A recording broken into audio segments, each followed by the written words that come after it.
pivot tabel.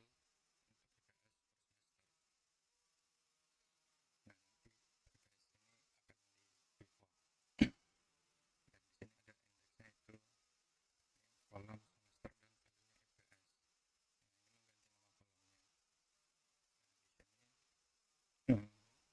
kolomnya diganti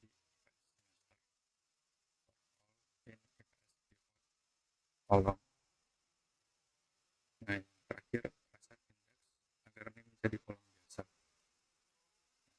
Nanti saya akan ulang indeks menjadi ini adalah kali 11 kolomnya. Ini adalah hasilnya. Sini ada NIM IPS semester 0 sampai semester 9. Gabungkan IPS per mahasiswa dengan dataset yang lainnya. Lulusan berdasarkan NIM. Nah, di sini saya menggabungkan dengan data mahasiswa, data gabungan, PD merge, data lulusan, IPS pivot, on NIM, Paula. Dan ini data gabungannya, dan ini adalah hasilnya.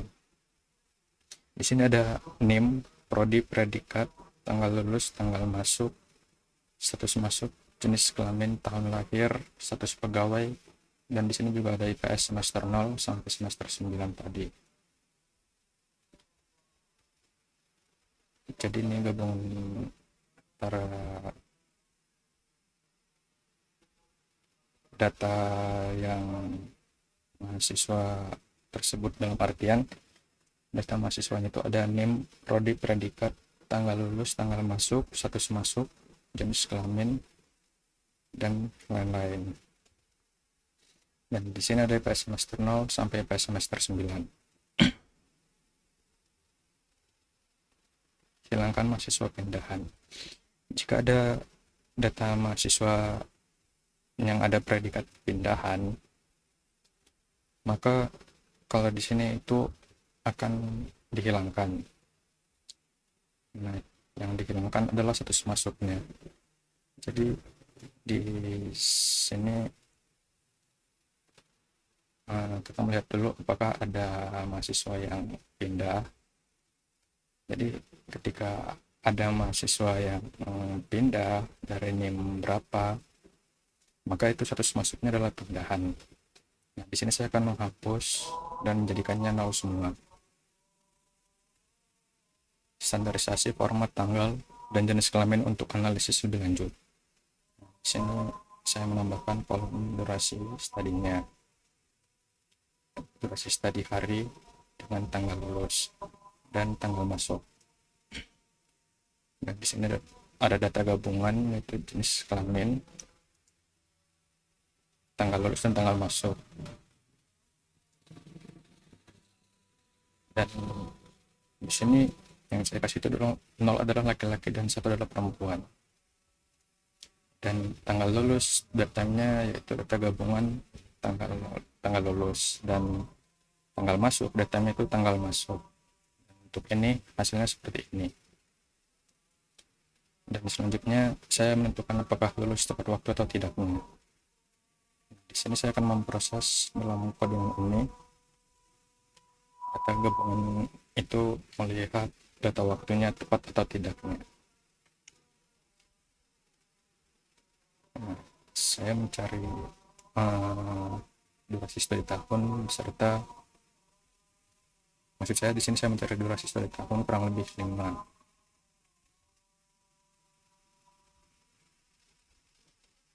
Nah, di sini durasi studi tahunnya lebih atau sama dengan 3,5, ya atau tidak. Dan di sini adalah hasilnya. Di sini ada NIM, prodi, predikat, tanggal lulus, tanggal masuk, atau sama seperti di atas. Dan di sini juga status pegawai, dan ada indeks per semester dari 0 sampai 9.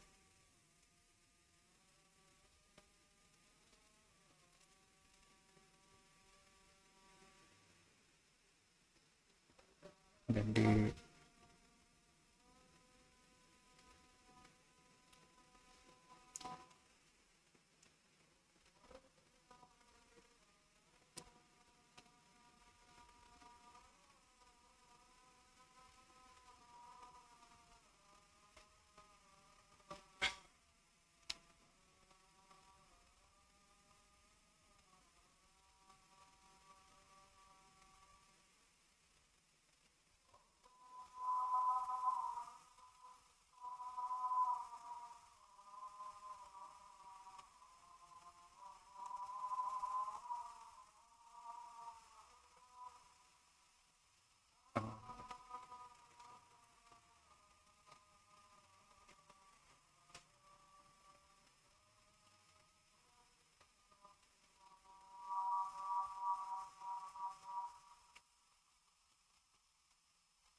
data gabungan itu melihat dari data waktunya, dan empowernya data gabungan itu di mana. Nah, di sini saya mencari berdasarkan durasi studi tahun, yaitu lebih kecil dari 5. Dan data gabungan ini dari durasi studi tahun lebih besar dari 3,5. Dan ya atau tidak. Nah, ini kan hasilnya seperti ini. Pseudonym, prodi, predikat, tanggal lulus, tanggal masuk, status masuk, jenis kelamin, tahun lahir, status pegawai, indeks per semester.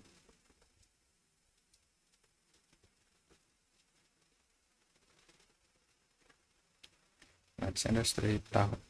Di sini ada studi hari dan studi tahun. Nah, karena tadi durasi studi yang tahunan itu adalah lebih besar dari 3,5 tahun. Jadi jika lebih dari 3,5 tahun, maka di sini akan ditulisnya tepat waktu seperti ini.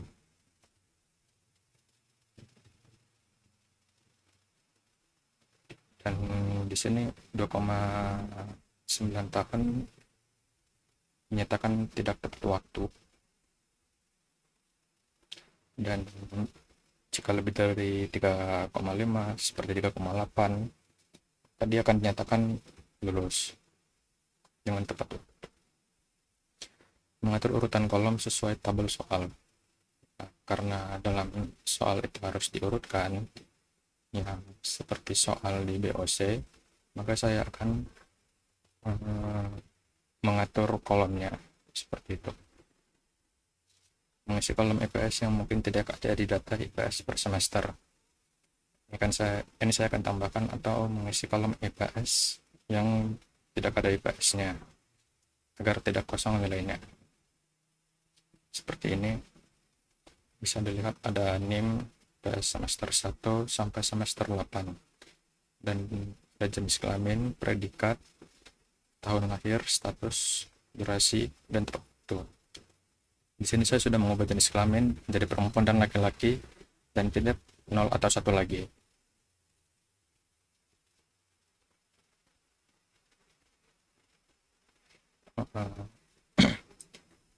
Tidak ada durasi studi tahun pada tabel berikut ini karena hanya durasi studi hari dan tepat waktunya saja. Nah, di sini analisis data cleaning. Di sini saya akan memperbaiki data noise. Noise adalah data yang anomali atau yang istilahnya sebenarnya itu tidak ada. Makanya saya di sini mencari predikat dan ada juga memuaskan, dan saya mencari dari tahun lahirnya. Ini saya mengenal dan tahun lahir dan penyanan. Nah, di sini bisa dilihat dari predikatnya dan tahun lahirnya. Seperti ini dia.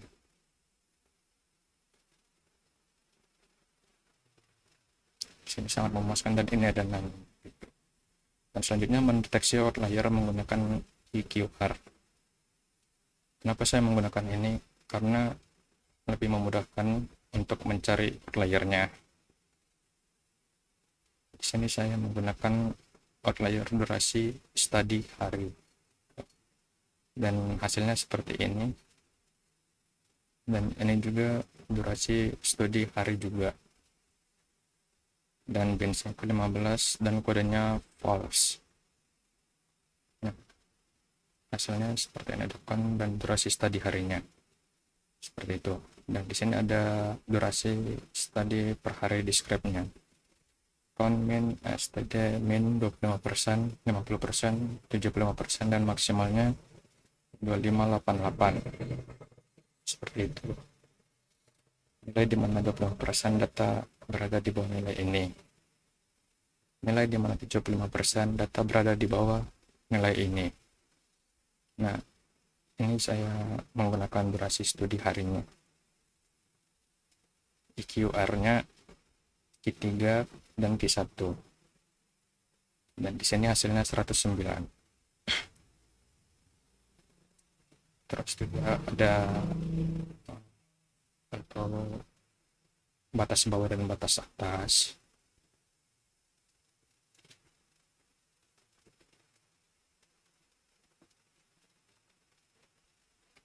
Durasi lama, ini adalah durasi lama studinya.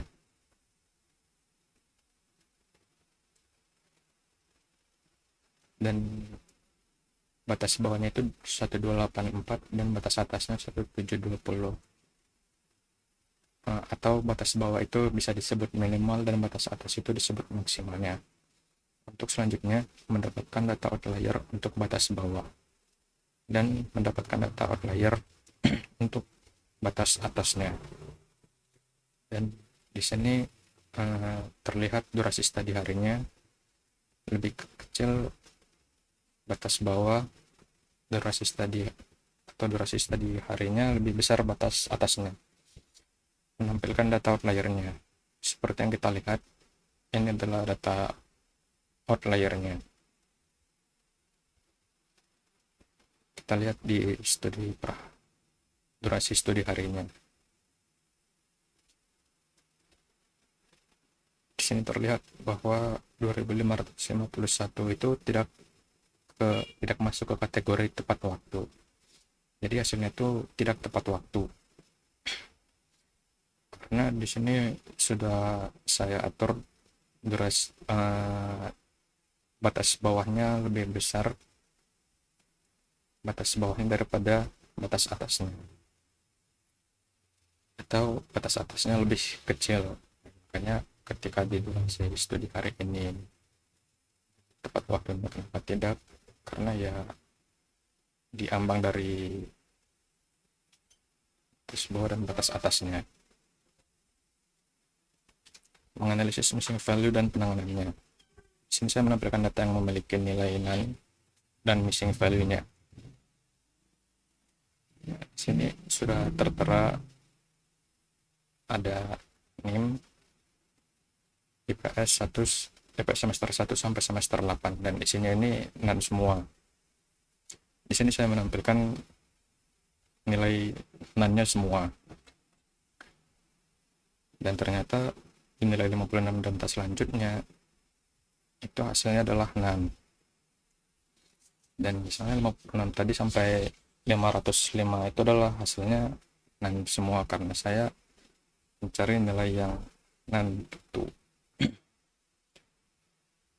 Dan juga ada beberapa data yang masih NaN. Nah, di sini saya membersihkan data IPS semester 1 sampai IPS semester 8 yang memiliki nilai NaN dan missing value, dan menampilkan data yang sudah bersih. Nah, di sini ini saya sudah membersihkan data dari semester 1 sampai semester 8 yang tadinya memiliki nilai NaN tadi. Nah, contohnya mungkin 56 sama 505 ini saya bersihkan. Mungkin saya menghilangkannya gitu. Nah, di sini terlihat hasilnya IPS semester 1 sampai 8 itu 0 semua. Jadi tidak ada NaN-nya. Dan NaN-nya tidak terdeteksi karena sudah saya bersihkan. Nah, di sini ada reduction.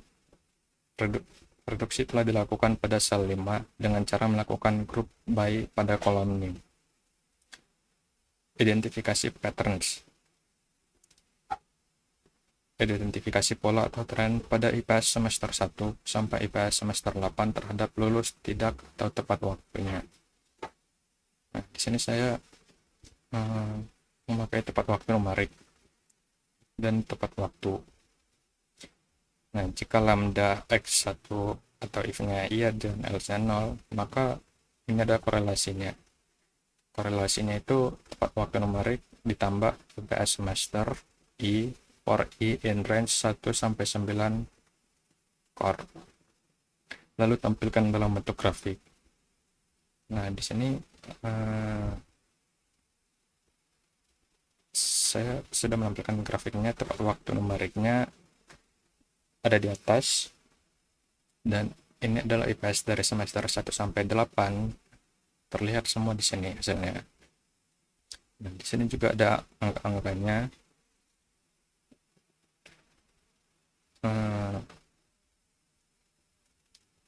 Nah, di sini juga ada tepat waktu numeriknya. Jadi angka-angka yang di sini itu adalah tepat waktu numeriknya. Nah, kalau yang nomor-nomor di tengah-tengah ini itu adalah nilai-nilai dari IPS semester 1 sampai 8-nya. Identifikasi pola atau tren pada durasi studi hari. Nama kuliah terhadap lulus, tidak, atau tepat waktu.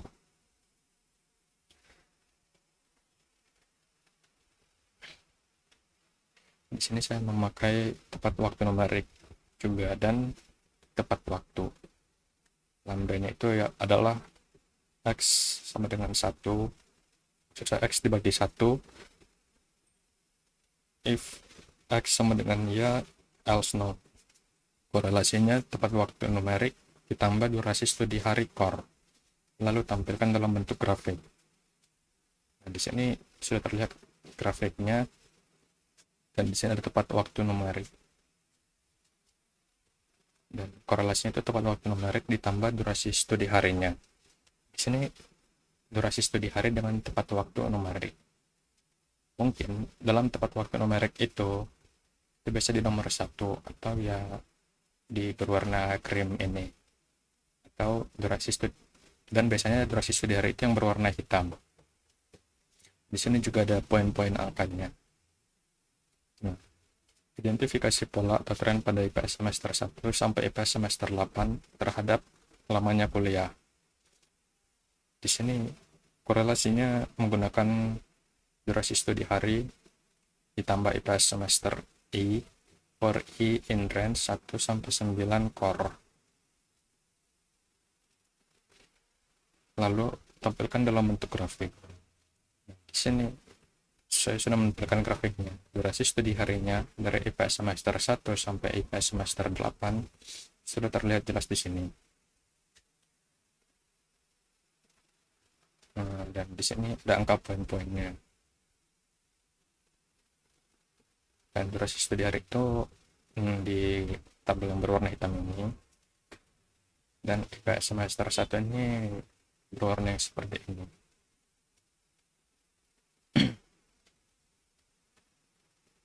Dan di sini poin-poin warna ini, dari sini saya bisa mengetahui itu tepat waktu atau tidak. Sekian presentasi dari saya. Mohon maaf bila ada salah kata. Wabillahi taufiq wal hidayah. Wassalamualaikum warahmatullahi wabarakatuh.